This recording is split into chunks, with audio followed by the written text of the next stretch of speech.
Bien, muy buenas tardes. Vamos a iniciar la clase. Este día tenemos un tema, quizás el tema medular de la asignatura, el que le da nombre a la asignatura propiamente, que es el costeo directo, pero comparándolo con otra técnica que es el costeo absorbente o también llamado costeo tradicional, ¿verdad? Que es el que todos nosotros hemos aprendido. Entonces, tenemos una parte teórica primero. Por ahí les envié al grupo un archivo de PDF que se llama Fábrica de Sintéticos, que es el primer ejemplo que vamos a ver sobre la comparación que hay entre las dos técnicas, ¿no? Por eso les envié probablemente lo iniciemos, lo tengamos que utilizar desde hoy o puede ser que hasta el día jueves. Todo depende de cómo se vaya desarrollando la parte teórica primero. Y creo que por lo menos el inicio del ejercicio lo vamos a ver este día. Entonces, no es para que lo impriman porque la verdad el formato en que está, yo creí que ya lo tenía convertido en formato normal, así simple, sin colores, ¿verdad? Entonces, pero lo pueden tener por ahí en el celular o en algún otro dispositivo, únicamente con el propósito de ir consultando las cantidades que vamos a ir utilizando en los ejercicios. Bien, veamos entonces de qué se trata este asunto. El punto central en el desarrollo de este curso es el analizar qué es el costeo directo y en qué se diferencia del llamado costeo absorbente o tradicional. Primeramente, definamos el costeo tradicional o absorbente. Vamos a hablar primero del costeo absorbente porque me interesa que quede bien claro cuál es la diferencia medular entre ambas técnicas. Ahora bien, el costeo absorbente o costeo tradicional es una técnica de costeo aplicada ampliamente en la mayoría de los sistemas de costos de las empresas industriales y el cual consiste en cargar la totalidad de los costos de producción a los volúmenes fabricados, sin diferenciar si son fijos o variables. Por eso se llama absorbente, porque es un costo en el cual el producto absorbe todo, ¿verdad? Es una técnica a través, nosotros le cargamos todos los costos al producto, no importa si son fijos o son variables, sino que la totalidad de los costos se le cargan al producto y de ahí su nombre de absorbente. O sea, el costo es absorbido en su totalidad por el producto. El verbo absorber es un verbo que se utiliza mucho en el área de costos. Entonces, absorber un costo significa asumir ese costo. Por ejemplo, si es un producto, pues si nosotros le cargamos al producto el costo de la materia prima y la mano de obra, entonces el producto está absorbiendo ese costo, ¿no? También se puede utilizar cuando uno dice, bueno, voy a hacer algo para la empresa y puchica, estoy en mi casa y aún así en mi casa estoy trabajando. Entonces, como yo pago el internet de mi casa, la empresa no me lo paga. Entonces, yo absorbo, dice, yo absorbo el costo del internet. ¿Por qué? Porque yo lo pago cuando hago cosas para la empresa. Y a muchos nos toca de esa manera, ¿no? Con el internet residencial que tenemos pagado con nuestro salario, trabajamos para la empresa. Y nosotros, en todo caso, absorbemos el costo. Diferente a que la empresa nos diera una patita de cheje, ¿va? Por lo menos unos 10 pesos al mes para cubrir la factura del internet y entonces ya no sería, el costo estaría siendo absorbido por la empresa. Entonces, el término absorber así lo debemos entender en el contexto de los costos. Entonces, es prácticamente el sistema que se usa en todas partes. Todas las empresas, y creo que la técnica que hemos aprendido cuando llevamos costos 1 y costos 2, es precisamente el costeo absorbente. Todos los costos se le cargan al producto y ¡pum! Ahora bien, por lo tanto, parte de los costos fijos de dicha producción queda inventariada, ya sea en la producción en proceso o en la producción terminada. Como todos los costos se le cargan al producto, necesariamente aquellos productos que quedan en proceso al final del año o aquellos productos que quedan guardados en la bodega al final del año tienen dentro de su composición una parte del costo fijo que se generó durante el periodo. ¿Por qué? Porque le hemos metido todos los costos, no importa si son fijos o son variables. Se le llama absorbente debido a que la totalidad de los costos es absorbida por los artículos manufacturados. Hasta aquí como que resulta, bueno, pues es lo normal, ¿no? Pero ya vamos a ver más adelante, cuando hablemos del costeo directo, que entre costo fijo y variable hay cierta diferencia, no solamente en cuanto a su relación con el volumen, como ya lo vimos en los primeros ejercicios que hicimos, sino que también en la consideración de qué efecto tiene para la empresa un costo fijo con respecto a un costo variable. Hay una diferencia que vamos a analizar más adelantito, aquí mismo en esta presentación, donde se hace esa diferencia entre fijos y variables. Por alguna razón, venimos repitiendo desde la primera clase que el costo fijo, el costo variable, vimos las técnicas de separación, ¿verdad? Para saber qué parte era fija, qué parte era variable. Entonces, aquí ya vamos a darle más sentido a por qué razón es que es tan importante separar los costos fijos de los variables. Bien. Veamos. Lo planteado en el párrafo anterior, toda esta información creo que está en la guía. Sin embargo, yo les voy a compartir la presentación, así como lo he hecho de otros temas. ¿Verdad? Pero yo creo que este material lo he sacado de la guía que todos tenemos. Lo planteado en el párrafo anterior suena perfectamente lógico si tomamos en cuenta que todos los costos contribuyen directa o indirectamente a generar la producción. Eso, entonces decimos nosotros, bueno, si todos los costos han ayudado a producir, es lógico que todos los costos se le carguen al producto. Hasta ahí todo tiene lógica de acuerdo a la perspectiva del costeo absorbente, que también se le llama tradicional porque es el que se utiliza, de hecho, es el que utiliza todas las empresas, a excepción de algunas que han logrado hacer la conversión a un sistema de costeo directo, que también tiene ciertas implicaciones fiscales. Hay que aclarar de que tributariamente el costeo directo no es aceptado, sino que tributariamente, sobre todo para efectos de impuestos sobre la renta, la forma de costeo que se debe aplicar es la del costeo tradicional o absorbente. Entonces, esta sería como una técnica alternativa extra fiscal porque no se puede aplicar para efectos tributarios.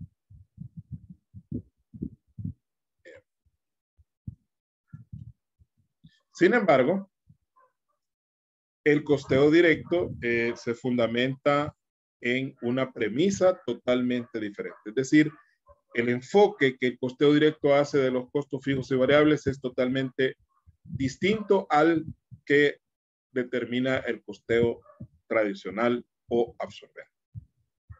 Vamos a hablar del costeo directo. Antes de efectuar una definición de esta técnica de costeo, es importante efectuar algunas consideraciones relativas a los costos fijos y variables mediante un cuadro comparativo.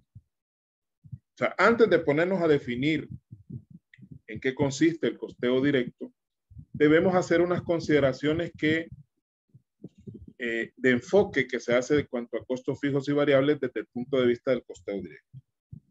Quiero también aclarar de que hay un problema quizás de traducción, porque el costeo directo es una técnica que se inventó, porque no es una técnica natural, allá por los años, hace unos 100 años, en Estados Unidos,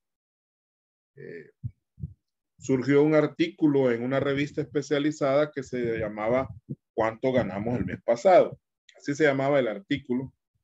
Y ahí en ese artículo, el autor, que era un economista, conocedor de finanzas, fue el que planteó la idea de que los costos fijos y variables no se pueden mezclar porque son, su efecto económico en la empresa es totalmente distinto. Entonces, a raíz de ese artículo, se empezó a darle mayor importancia al costeo directo o a aplicarla como técnica de costeo.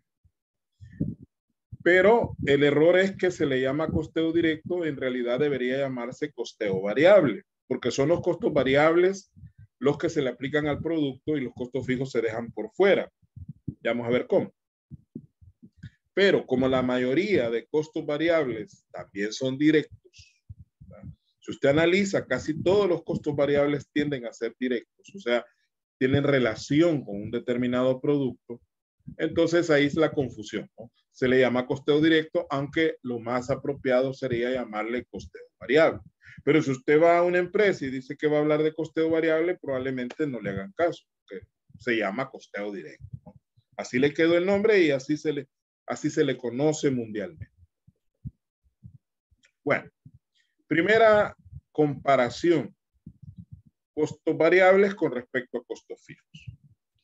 El costo variable dice que son los costos del producto y los costos fijos son los costos de la empresa.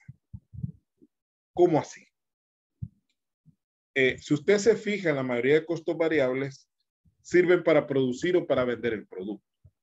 La materia prima, la mano de obra, las comisiones que se le pagan a los vendedores dependiendo de la cantidad que ellos logren colocar en el mercado. Todo eso son costos que tienen que ver directamente con el producto. Por eso es que los costos variables en su mayoría se les llama costos del producto. Mientras que los costos fijos tienen que ver, por ejemplo, con el pago de alquileres, pago de vigilancias y otro tipo de pagos que se hacen que normalmente no tienen una relación directa con el producto, sino más bien con la empresa como un todo. Por eso aquí dice que los costos fijos son costos de la empresa, ¿verdad? Y los costos variables son costos del producto. O sea, son consideraciones, no es que así sea realmente. No todos los costos fijos están desligados de la producción, pero en general, casi siempre los costos variables tienen que ver directamente con el producto, mientras que los costos fijos tienen que ver más con la empresa como un todo. Luego, los costos variables, dice la otra consideración, son los costos de hacer negocios, mientras que los costos fijos son los costos de estar en el negocio. Es un juego de palabras en realidad, pero tiene que ver con el hecho de que el costo variable, como tiene que ver con el producto, pues es un costo amarrado a hacer el negocio, es decir, a vender el producto, mientras que el costo fijo es, como es un costo de la empresa, es un costo más de estar en el negocio. O sea, ¿cuánto nos cuesta mantenernos en el negocio? Esos son los costos fijos.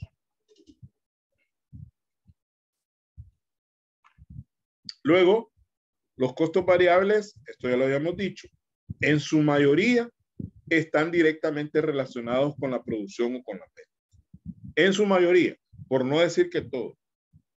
Mientras que los costos fijos en su mayoría no están relacionados directamente con la producción o con la venta. O sea, la mayoría de los costos variables son directos y la mayoría de los costos fijos son indirectos, ¿verdad? No tienen una relación directa con la producción, sino su relación es indirecta. Ahí tenemos los alquileres, la vigilancia, dijimos, el pago del personal administrativo, todos esos costos fijos tienen más que ver con, no tienen que ver directamente con la producción, sino que con otras cosas. Luego, los costos variables se recuperan a través de la venta del producto. Es decir, que cuando se vende el producto, el costo que generó, materia prima, mano de obra y otros gastos variables, se recuperan a través de la venta. Pero los costos fijos son cubiertos mediante la contribución de cada producto fabricado. Aquí nos estamos adelantando a un concepto que va más adelante, vamos a ver, porque si usted observa, todos los temas que vamos viendo llevan una lógica o una concatenación, el tema anterior con el siguiente. Porque de esa manera está diseñada la materia, al menos así le he diseñado yo, de que todos los temas que vamos viendo van alimentando los temas que siguen. Vamos a hablar más adelante de lo que es el margen de contribución, que es en lo que se basa esta premisa en esta parte, donde el costo variable es un costo que se cubre con la venta del producto, mientras que el costo fijo se cubre con el margen de contribución que cada producto deja, que es como que vivieran 3 personas en un apartamento y cada uno de ellos pues paga su propia comida, cada uno de ellos compra su propia pasta de dientes. Bueno, hay cosas que son personales y las compra cada quien, pero hay otros costos dentro del apartamento pues que tienen que cada quien poner una parte, y es para pagar la renta del apartamento, pues hay que poner una parte cada quien. Hay que pagar el recibo de la luz, pues hay que pagar, como es un solo recibo, entonces se paga entre todos el recibo. Y así cada quien contribuye para pagar los costos fijos del apartamento. Mientras que lo que corresponde a cada uno, pues cada quien lo compra a su, por ejemplo, la ropa, cada quien compra su ropa, cada quien compra su comida.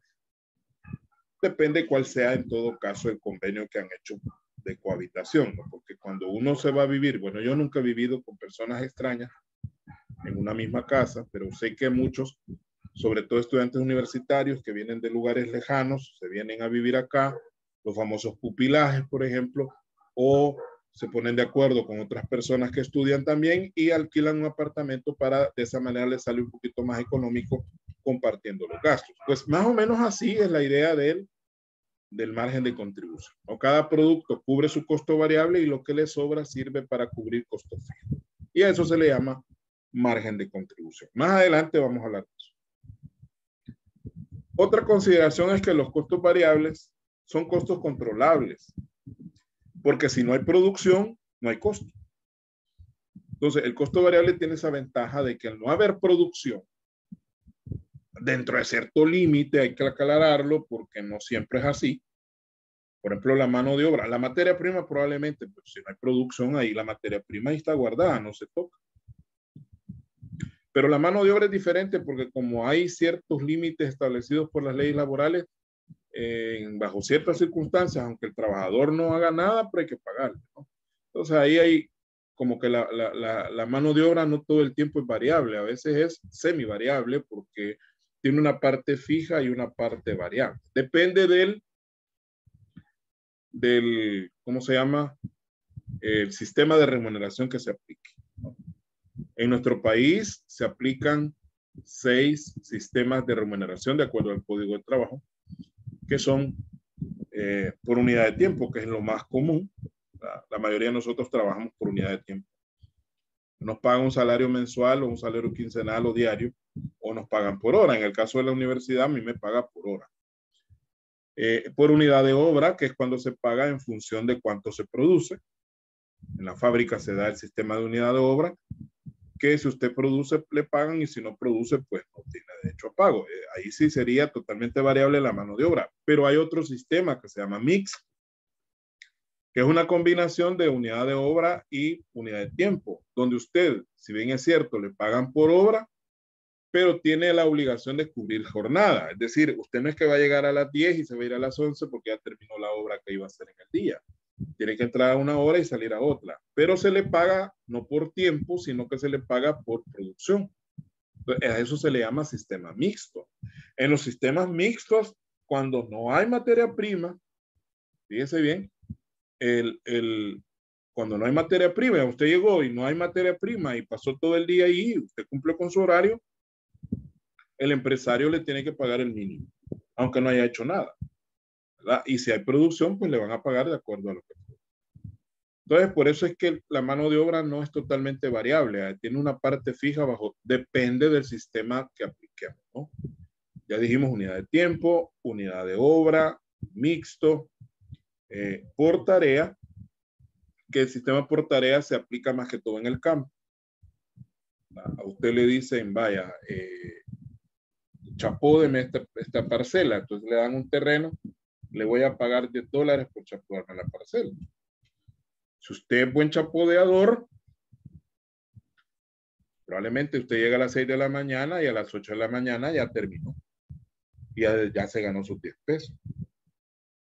Pero si usted es mal chapodeador, o sea, no le abunda, usted llega a las 6 de la mañana, llega a las 6 de la tarde y no ha terminado. Ahora, bajo el sistema por tarea, hasta que no se concluye la tarea, no se le puede pagar. Entonces usted se puede tardar medio día, se puede tardar 3 horas, se puede tardar un día completo, Se puede tardar 2 días, 3 días, pero el contrato especifica que hasta que no se termina la tarea, no se le paga. Entonces, ese es el por tarea que se usa más que todo en el campo. Está el otro que es a destajo, por ajuste o precio alzado, que son otros nombres con los cuales se conoce el a destajo, que es parecido al por obra, pero la obra que se hace es un poquito más compleja. En el sistema por unidad de obra, usted hace, por ejemplo, camisas. Usted arma camisas, solo es costurera, arma camisas. Cada camisa le dan una cantidad de dinero por cada camisa armada. En cambio, en el adestajo es un trabajo mucho más complejo. Por ejemplo, que usted lo contraten para ajustar un motor de un carro. Entonces, el ajustar un motor implica una gran cantidad de actividades que usted probablemente las haga solo o busque un ayudante, ¿no? Entonces usted le dice, vaya, para ajustar este carro le vamos a dar $500 sin el material, sin los repuestos. O sea, los repuestos los pone la persona dueña del carro. O si es con repuestos, pues que usted pone los repuestos, le pagan más. O bueno, ahí hay un acuerdo. Es por obra, pero es una obra un poquito más compleja, ¿no? Entonces estamos haciendo, le llaman a destajo. O pintar una casa. O reparar un motor. En fin, ese tipo de actividades que son un poquito más complejas, ¿no? Y quiere decir que los costos variables son controlables porque si no hay producción, no hay costo.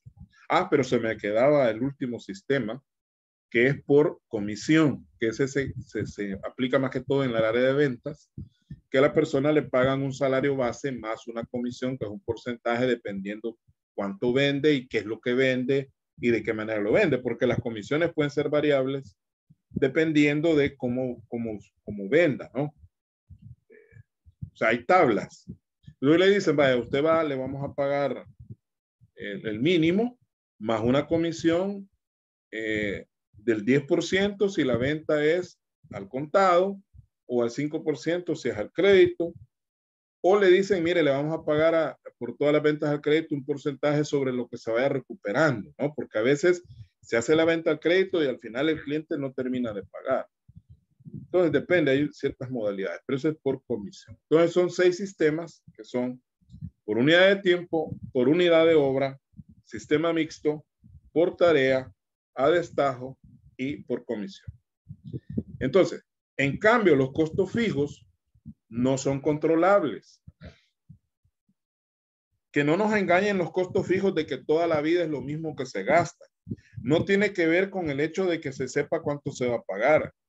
El que no sean controlables es porque si no hay producción, siempre hay costo. Por ejemplo, si la empresa paga alquiler por el local y paga $3,000 mensuales por el local y se le pusieron en huelga los trabajadores y no hubo producción todo el mes, el costo de los $3,000, y eso ya lo vimos en los ejemplos de los costos fijos, siempre hay que pagar.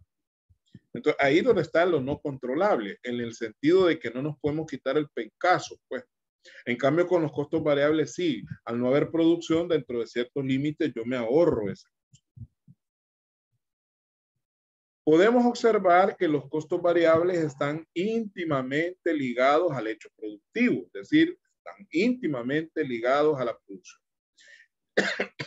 ya que la mayoría de ellos son directos. No todos los costos variables son directos, pero la mayoría no son.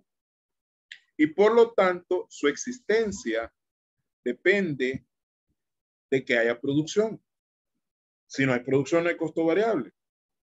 Entonces, esa es una característica que lo hace diferente al costo fijo. Mientras que los costos fijos tienen como función la subsistencia de la empresa, es decir, que ésta pueda desarrollar todas sus operaciones normalmente. Los costos fijos están más relacionados con la existencia de la empresa, más bien la subsistencia de la empresa, que ésta pueda existir, funcionar. Ahí tenemos los alquileres, los salarios administrativos, ahí tenemos la vigilancia y otro tipo de costos fijos que su función es más de mantenimiento de la empresa y no tanto de producción. Esto es hasta cierto punto discutible. Ya, porque podemos entrar en un debate y llegar a una conclusión de que hay ciertos costos fijos que sí tienen incidencia directa en la producción. Pero no vamos a filosofar sobre eso, sino que nos vamos a quedar con esas dos premisas, que los costos variables tienen que ver más con la producción y que los costos fijos tienen que ver más con la subsistencia de la empresa. Desde esa perspectiva, es válido afirmar que los costos variables deben ser cargados a la producción, porque tienen que ver con eso.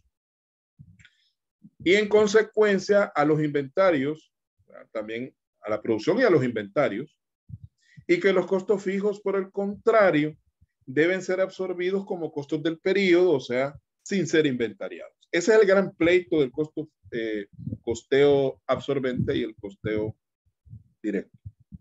Que el costeo absorbente, todos los costos van al producto, mientras que en el costeo directo, los costos variables van al producto y los costos fijos se dejan hasta el final como un costo de periodo y se liquidan totalmente. Es decir, no hay costo fijo que pueda quedar inventariado y por lo tanto se liquidan al final del periodo totalmente.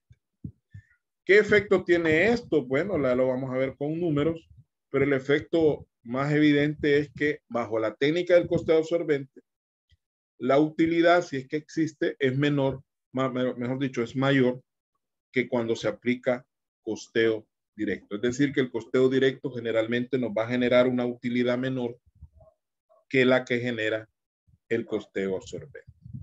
Ya lo vamos a ver con números después, que se da esa diferencia entre el costeo directo y el costeo absorbente en cuanto a la utilidad. De ahí que, como genera menos utilidad, entonces obviamente si el costeo directo fuera válido, al generar menos utilidad, genera también menos pago de impuestos, y eso es lo que al gobierno no le interesa, no le conviene.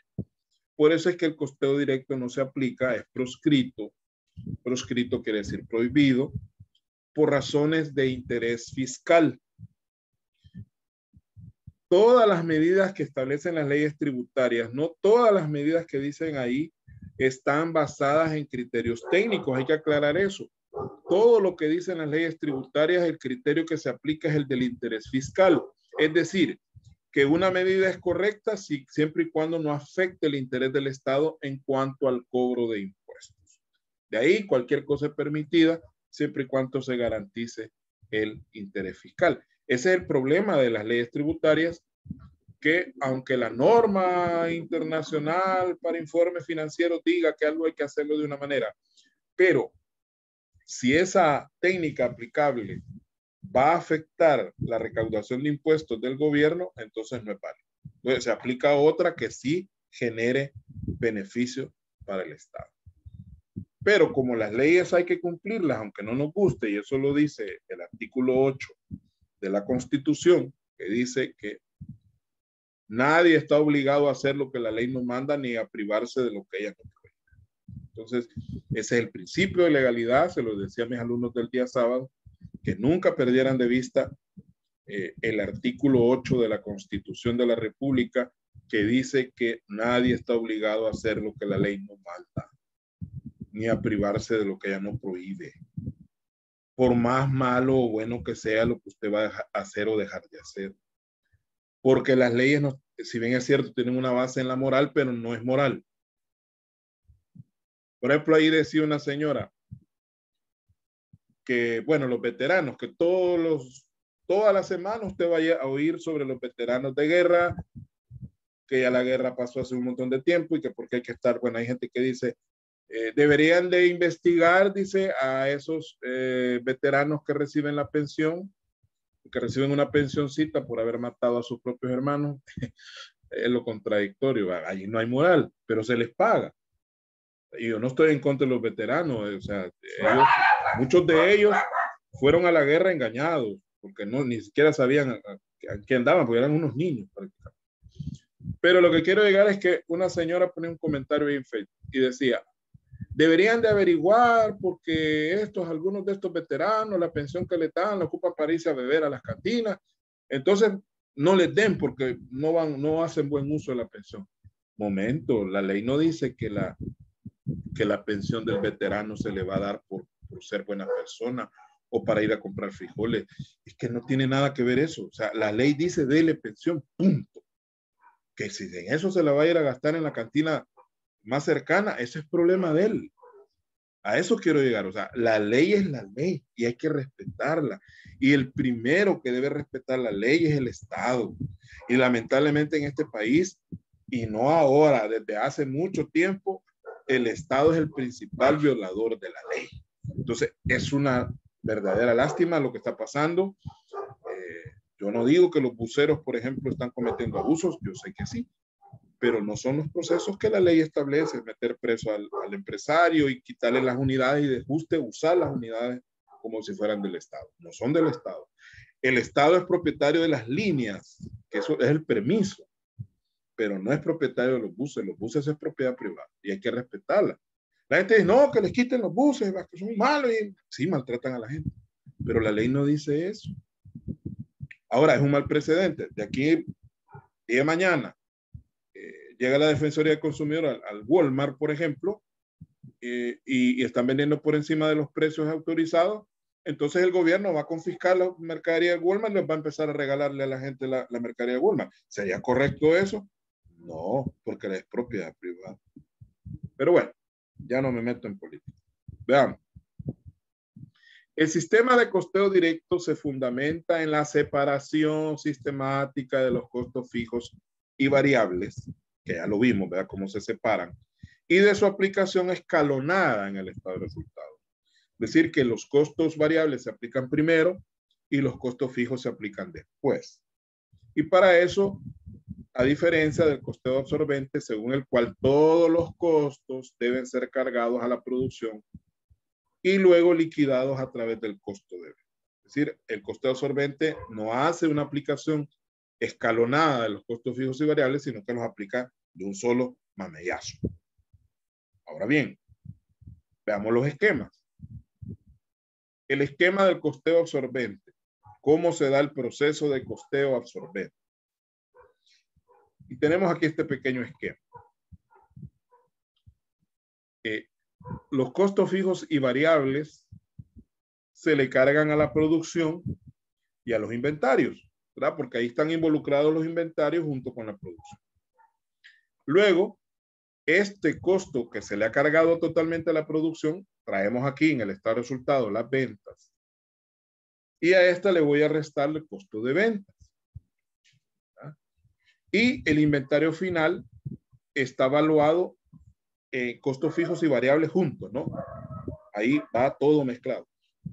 Luego le voy a restar los costos, los gastos operativos, no importa si son fijos y variables, así sumados, y eso me va a dar el resultado del periodo, que es lo que nosotros hemos aprendido a hacer normalmente. Ahora, ¿dónde está el cambio? Veamos el esquema del costo directo, el costeo directo. El costeo directo, solamente los costos variables se le aplican a la producción, a los fijos no. Y eso nos genera un costo de ventas variable que se le va a restar a las ventas. Y el inventario final va a estar valuado únicamente a costo variable. O sea, el costo fijo no interviene en este punto. Por lo tanto, nos va a dar un resultado variable llamado también utilidad marginal. Así se le llama. Luego de haber determinado esa utilidad marginal, únicamente involucrando costos variables, procedemos a aplicar los costos fijos, que son tanto los costos fijos de producción como los costos fijos operativos. O sea que todos los costos fijos se dejan hasta el final. Y hasta el final se le aplica directamente a la utilidad marginal para obtener el resultado. Entonces, ¿qué diferencia hay? Que en el costeo absorbente van todos los costos juntos, solo mamellazo, mientras que en el costeo directo vamos a primero aplicar los costos variables y al final los costos fijos. ¿Verdad? Por eso dice que se aplica de manera escalonada. ¿Verdad? Primero los variables y luego los fijos. Esto lo vamos a ver de mejor manera con el ejemplo que vamos a empezar a ver desde este. Vamos a hacer ahorita, vamos a cerrar en este momento y nos reconectamos inmediatamente.